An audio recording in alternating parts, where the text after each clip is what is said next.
Mira Jensen didn't plan to text a billionaire. She only wanted her son to stop crying. The city outside was silent, muffled by the cold and the late hour, past midnight. The kind of hour that felt like the world had exhaled and left her alone with her failures. Her apartment was small, cramped, its peeling wallpaper catching the weak glow from the street lamp outside. The kitchen was bare, except for a threadbare baby blanket draped around her shoulders. Noah's cries came from the bedroom, high-pitched and insistent. His bottle had been mostly water tonight.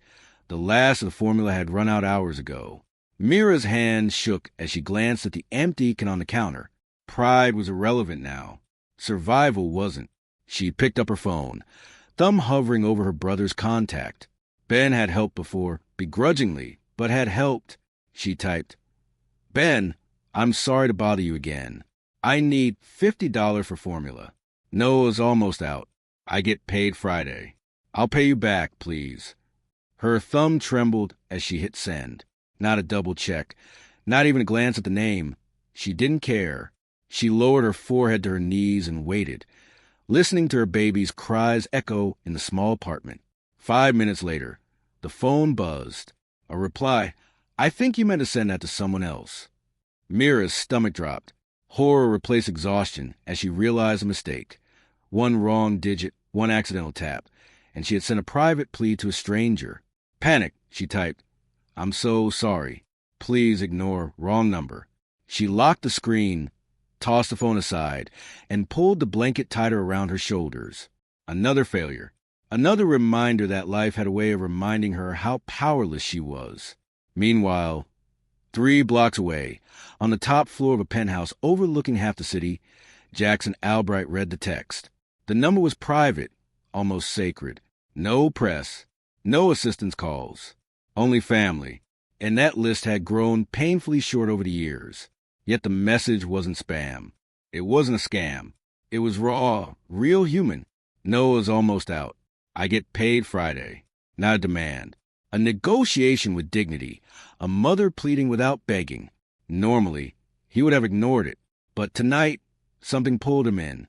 His fingers hovered over the screen, then typed, "Is your baby going to be okay?" Mira stared at the message in disbelief.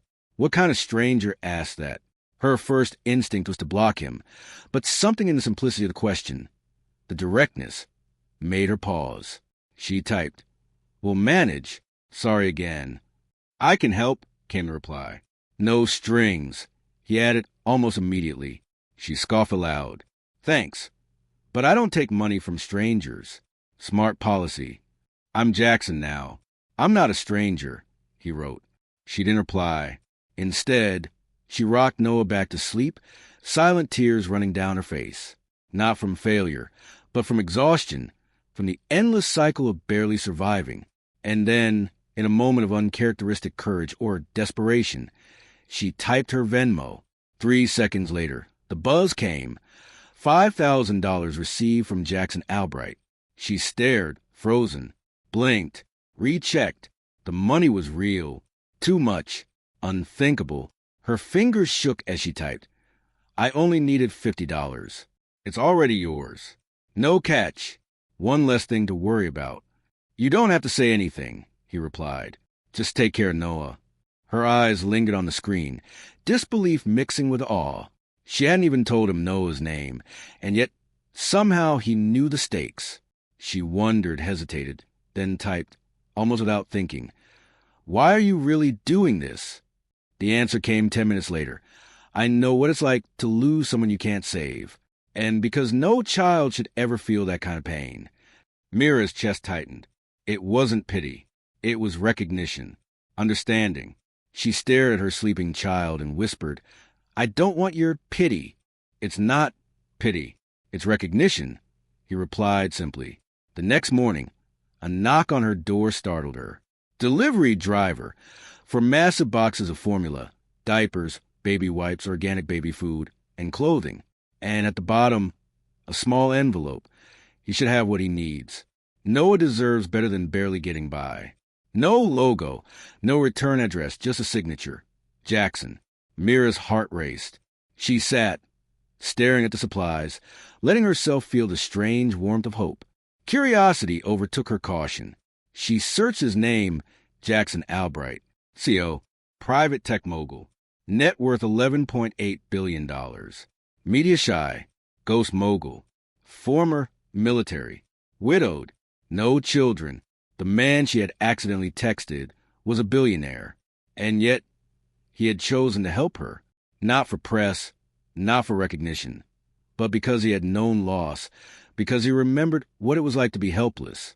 She typed, "Why are you really doing this?" His reply came later.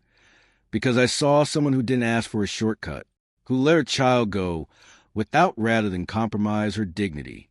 Mira blinked. This isn't just money. This isn't charity. This is trust. Then came the next message. "Tell me what kind of formula Noah needs. I want to send more. Not money, supplies. Only if it's no strings," she typed. "I don't do strings," he replied. "Strings are for people playing games." The next day, Mira arrived at Helix Core, Jackson's company, for a conversation that would change her life. She held Noah in a sling, dressed in her cleanest clothes, the baby oblivious to the monumental shift about to occur. Ava Lynn, chief of staff, met her with a warm, professional smile. "You're expected," she said. The words made Mira's stomach drop. Expected? She hadn't even applied for a job. The tour led to a wide, bright nursery, thoughtfully designed, filled with toys, soft rugs, and a crib. Every detail screamed care. She turned to Ava, overwhelmed. "Why?" Ava's eyes were steady. "He knows what it feels like to walk in alone." Minutes later, Mira was in a meeting room with Jackson Albright. No pretense. No lecture. Just honesty. "You owe me nothing. This isn't a test. I'm not here to rescue you. I invest in people." The folder slid across the table. Temporary position. 3 months. Finance support, flexible hours. Pay more than 6 months at her old job. The offer was real. And across from her, a man who had built empires looked her directly in the eyes, trusting her judgment, respecting her pride. By her second week, Mira had found inconsistencies in Helix Core's finances. Vendor payments under internal thresholds, routed through shell accounts in Delaware. Payments meant to be invisible. But Mira had noticed. She dug deeper, documented, encrypted, and reported directly to Jackson. Keep digging, but quietly. No names, no emails. "If anyone asks, you're reconciling back-end logs," he instructed. She worked late into the night, connecting dots, analyzing patterns, and identifying ghost credentials. She was not just surviving anymore. She was fighting. And Jackson? He was right there, guiding, but letting her take the lead, trusting her instincts. The first confrontation with Vincent Harmon, the CFO, was tense. Vincent underestimated her. "You think anyone will believe her over me?" He sneered. But Jackson had the proof, the paper trail, the federal verification. Mira's quiet courage had become a weapon. By now, Mira wasn't just auditing. She was orchestrating. She worked with former FBI forensic accountant Keller, preparing a trap for Vincent. Leaks, baits, internal memos, all carefully constructed. The day of confrontation arrived. Vincent walked into the conference room confident, untouchable, but the trap was ready. Logs, timestamps, emails, all in place. He tried to isolate and discredit her. Jackson anticipated every move.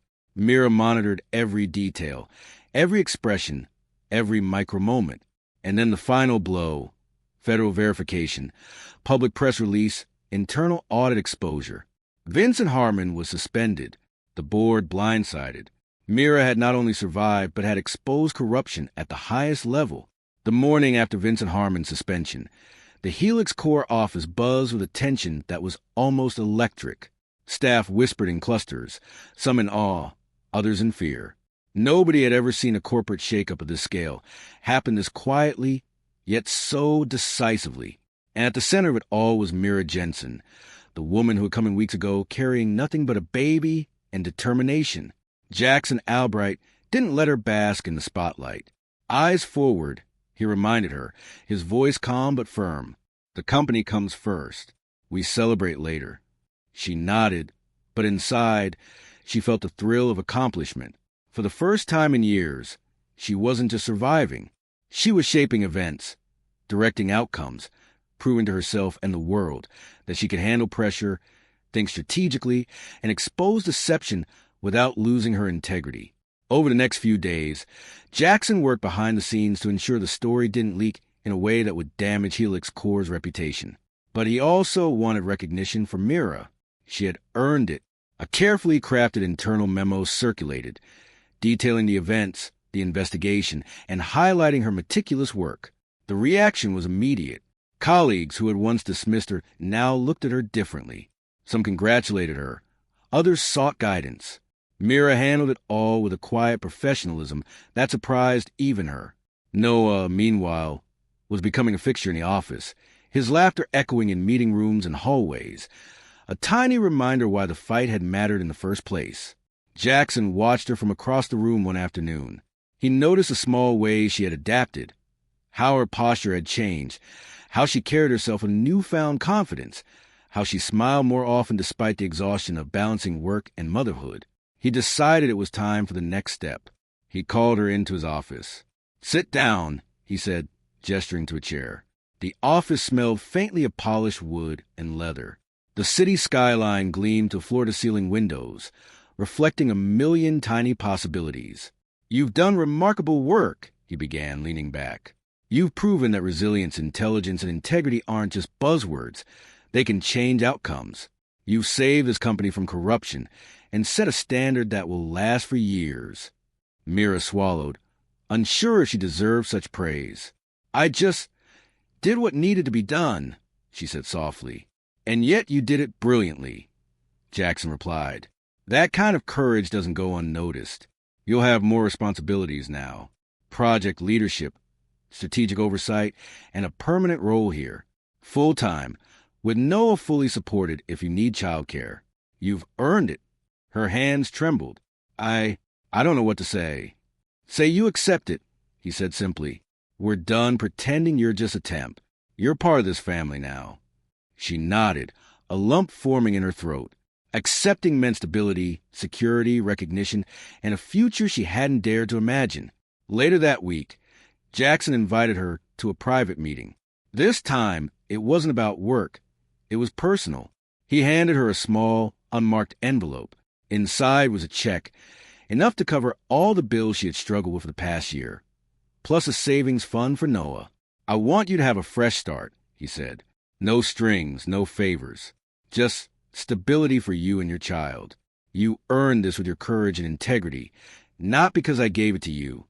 Tears pricked Mira's eyes. She had never felt so validated, so seen. In that moment, she realized that life could pivot on a single choice, sending a text to a wrong number. And that choice had brought her not only financial relief, but the mentorship and trust of someone who saw potential where she had only seen struggle. The public announcement of the corporate shakeup came days later. Helix Core's board praised the integrity and vigilance of their staff, carefully avoiding naming any individual. But internally, everyone knew who had orchestrated the resolution. Mira's name circulated quietly in staff circles, whispered in admiration, a symbol of courage and tenacity. Mira's days were long, but meaningful. She managed projects, implemented audits, trained staff on ethical oversight, and ensured that every corner of Helix Core adhered to principles she valued: honesty, diligence, and respect. Noah grew in a safe, nurturing environment, often seen playing in the office garden or quietly observing his mother work with awe. Months passed, and Jackson never intruded unnecessarily into her life. Yet, he remained a constant support, subtle, unobtrusive, and always present when needed. Occasionally, he sent small, thoughtful notes, reminders that she was capable of more than she realized.